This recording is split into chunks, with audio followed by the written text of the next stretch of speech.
Hello दोस्तों, आप सभी लोगों का हमारे YouTube चैनल श्री दर्शन पर एक बार फिर से स्वागत और अभिनंदन है। आज मैं दुर्गा वर्मा आप लोगों के साथ देव उठनी एकादशी की कथा का वर्णन करने जा रही हूँ। इससे पहले आपने मेरे चैनल को सब्सक्राइब नहीं किया है तो प्लीज़ चैनल को लाइक शेयर सब्सक्राइब जरूर कर लें। आइए कथा को प्रारंभ करते हैं। जब धर्मराज युधिष्ठिर ने भगवान श्री कृष्ण से कहा कि हे भगवान, अब आप कृपा करके मुझे कार्तिक माह के शुक्ल पक्ष की एकादशी के विषय में भी बतलाइए। इस एकादशी का क्या नाम है? इसके व्रत करने का फल किस प्रकार प्राप्त होता है? कृपया यह सब हमको विधान पूर्वक बतलाइए। इसके बाद भगवान श्री कृष्ण बोले, कार्तिक माह के शुक्ल पक्ष में तुलसी विवाह के दिन आने वाली इस एकादशी को विष्णु प्रबोधिनी एकादशी, देव प्रबोधिनी एकादशी, देवोत्थान, देव उत्थव एकादशी, देव उठनी एकादशी, कार्तिक शुक्ल एकादशी तथा प्रबोधिनी एकादशी भी कहा जाता है। यह बड़े बड़े पापों का नाश करने वाली है।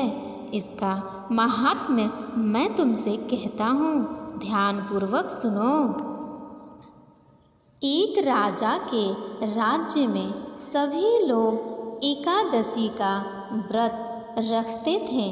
प्रजा तथा नौकर चाकर से लेकर पशुओं तक को एकादशी के दिन अन्न नहीं दिया जाता था।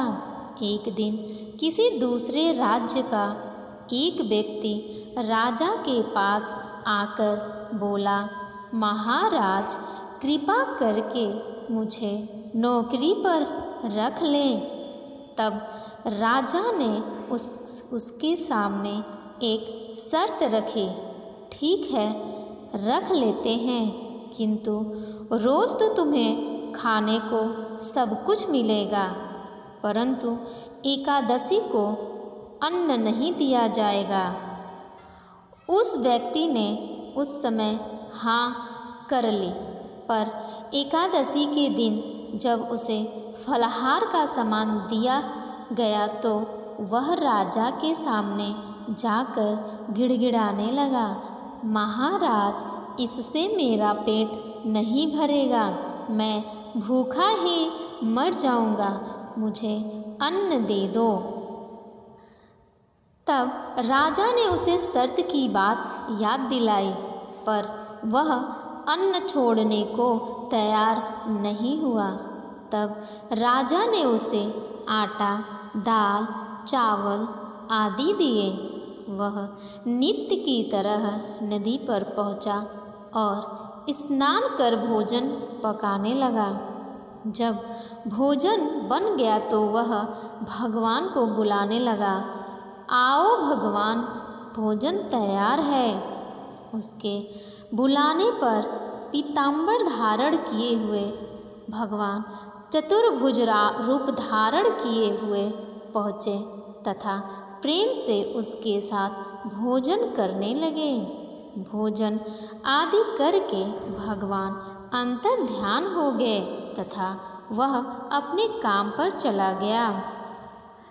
15 दिन के बाद अगली एकादशी को वह राजा से कहने लगा कि महाराज, मुझे 2 गुना सामान दीजिए। उस दिन तो मैं भूखा ही रह गया। राजा ने कारण पूछा तो उसने बतलाया, हमारे साथ भगवान भी खाते हैं, इसलिए हम दोनों के लिए ये सामान पूरा नहीं होता है। यह सुनकर राजा को बड़ा आश्चर्य हुआ। वह बोला, मैं नहीं मान सकता कि भगवान तुम्हारे साथ खाते हैं।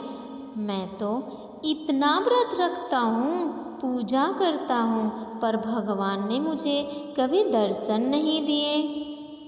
राजा की बात सुनकर वह बोला, महाराज, यदि आपको विश्वास न हो तो साथ चल के देख लें। राजा एक पेड़ के पीछे छिपकर बैठ गया।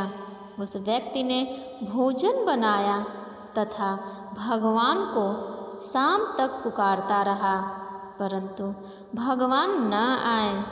अंत में उसने कहा, हे भगवान, यदि आप नहीं आए तो मैं नदी में कूदकर प्राण त्याग दूंगा।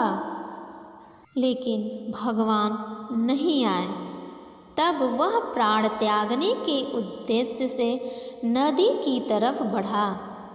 प्राण त्यागने का उसका दृढ़ इरादा जान शीघ्र ही भगवान ने प्रकट होकर उसे रोक लिया और साथ बैठकर भोजन करने लगे। खा पी कर वे उसे अपने विमान में बैठाकर अपने धाम ले गए। यह देख राजा ने सोचा, व्रत उपवास से तब तक कोई फायदा न होता है जब तक मन में शुद्धता न हो। इससे राजा को ज्ञान मिला कि वह भी मन से व्रत उपवास करने लगा और अंत में स्वर्ग को प्राप्त हुआ।